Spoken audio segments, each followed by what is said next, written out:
ក្នុងនាមជាប្រទេសប្រើប្រាស់មាសធំបំផុតនៅលើពិភពលោកសកម្មភាពទិញមាសរបស់ចិនអាចមានឥទ្ធិពលយ៉ាងខ្លាំងដល់ទីផ្សារមាសសកលការនាំចូលមាសសុទ្ធរបស់ចិនតាមហុងកុងក្នុងខែវិច្ឆិកាបានកើនឡើង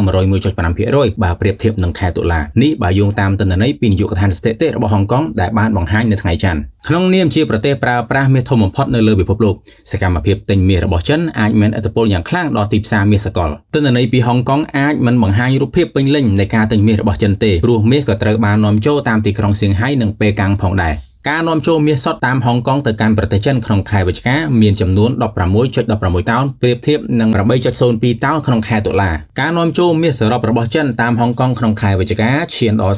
30.22 តោនកើនឡើង 0.5% ពី 30.08 តោនក្នុងខែតុលានៅក្នុងប្រទេសចិនដែលជាអ្នកប្រើប្រាស់មាសធំបំផុតមាសដុំត្រូវបានជួញដូរនៅក្នុងតម្លៃទាបជាងតម្លៃស្តង់ដារពិភពលោកប្រហែល $15 ទៅ $30 ក្នុង1អោនកាលពីសប្តាហ៍មុនបន្តបង្រួមចុះពីការបញ្ចុះតម្លៃរហូតដល់ $64 ក្នុងសប្តាហ៍មុនដែលជាកម្រិតទាបបំផុតក្នុងរយៈពេលជាង5ឆ្នាំខណៈតម្លៃមាសឈានដល់កម្រិតកំណត់ត្រាខ្ពស់ការបញ្ចុះតម្លៃត្រូវបានផ្ដល់ដើម្បីទាក់ទាញអ្នកទិញព្រោះតម្រូវការលក់រាយនៅតែទាបប៉ុន្តែការបញ្ចុះតម្លៃបានបង្រួមចុះកាលពីសប្តាហ៍មុនខណៈការទិញដោយអ្នកជួញដូរមានការកើនឡើងដោយសាររំពឹងថាសហរដ្ឋអាមេរិកអាចកាត់បន្ថយអត្រាការប្រាក់ខណៈការផ្គត់ផ្គង់ថយចុះដែលបណ្ដាលពីកូតានាំចូលនិងប្រាក់យន់រឹងមាំបានផ្ដល់ការគាំទ្រដល់មាសទោះជាយ៉ាងណាចិននៅតែបន្តបន្ថែមទិញមាសចូលធ្វើជាទុនបម្រុងរបស់ខ្លួនដោយទុនបម្រុងមាសសរុបមានចំនួន 74.12 លានអោននៅក្នុងខែវិច្ឆិកាកើនឡើងពី 74.09 លានអោននៅក្នុងខែតុលា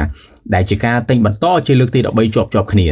តម្លៃមាសនៅទីផ្សារបន្ទាន់បានកើនឡើងប្រហែល 72% ក្នុងឆ្នាំនេះហើយបានឈានដល់កំណត់ត្រាថ្មី $4,549.71 ក្នុង1អោនឬ $548 ក្នុង1ជីកាលពីថ្ងៃសុក្រដែលជាការកើនឡើងប្រចាំឆ្នាំខ្លាំងបំផុតចាប់តាំងពីឆ្នាំ 1979ការកើនឡើងនេះត្រូវបានជំរុញដោយកត្តាចម្រុះរួមមានគោលនយោបាយបន្ធូរបន្ថយសាច់ប្រាក់របស់ធនាគារកណ្ដាលអាមេរិកភាពមិនប្រាកដប្រជាផ្នែកភូមិសាស្ត្រនយោបាយតម្រូវការខ្លាំងពីធនាគារកណ្ដាលការកើនឡើងនៃការកាន់កាប់ ETF និងនិន្នាការបន្តបោះបង់ការពឹងផ្អែកលើប្រាក់ដុល្លារតែទោះជាយ៉ាងណាក៏ដោយតម្លៃមាសបានធ្លាក់មកកែតម្រូវតម្លៃគួរឲ្យកត់សម្គាល់កាលពីម្សិលមិញនេះដោយបានធ្លាក់ចុះយ៉ាងគំហុកប្រមាណ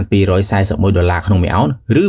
$290 ក្នុង1តម្លឹងក្រោយជំនួបរវាងប្រធានាធិបតីដូណាល់ត្រាំនិងលោកសេឡែនស្គីតាក់ទងកិច្ចព្រមព្រៀងសន្តិភាពរវាងអ៊ុយក្រែននិងរុស្ស៊ីមានសញ្ញាវិជ្ជមាន